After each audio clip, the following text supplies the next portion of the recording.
চুরি রুখতে বিশেষ ব্যবস্থা গ্রহণ করল গোঘাট থানা ও হুগলি রুরাল পুলিশ। অনেক দিন ধরে চিন্তা ভাবনার একটা একটা ফল যাকে বলে, এটা আমরা ইনাদের সাথে আলোচনা করলাম। এটা একটা গঠনমূলক আলোচনা হলো।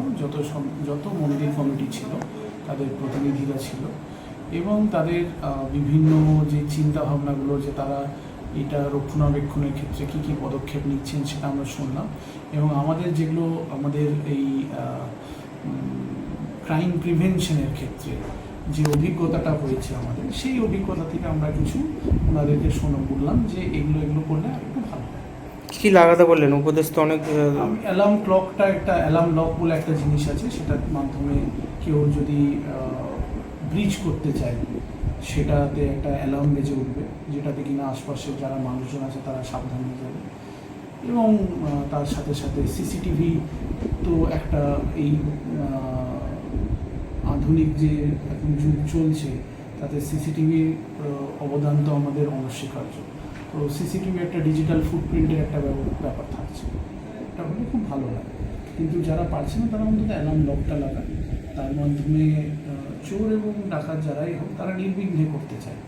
তো যখনই কোনো এই অ্যালার্ম লকের মাধ্যমে অ্যালার্ম বেজে উঠবে তো ওটা বিঘ্ন তো ঘটবেই, তখন তারা ওই জায়গা ছেড়ে পালিয়ে যাবে। ঠিক আছে।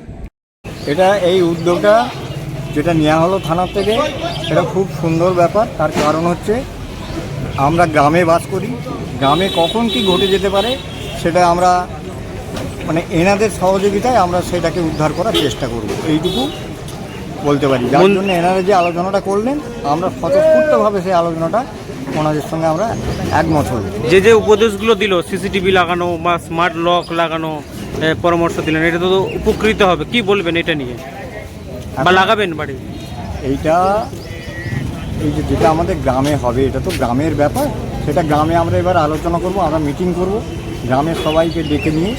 এটা যেমন বারোয়ারির ব্যাপার, সেখানে আমরা না আলোচনা করে সিদ্ধান্তটা নিতে পারবো। আচ্ছা, পুলিশকে এই যে উপদেশ দিল, এটাকে কি বলবেন? সাধুবাদ কি জানাবেন? যে হ্যাঁ, এই উদ্যোগটাকে তো আমরা সবাই অ্যাকসেপ্ট করছি, খুব ভালো জিনিস।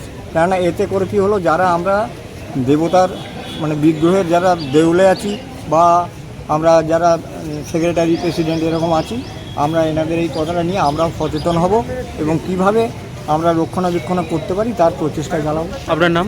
শিশির মুখার্জি, বাড়ি কোথায়? রাজগ্রাম।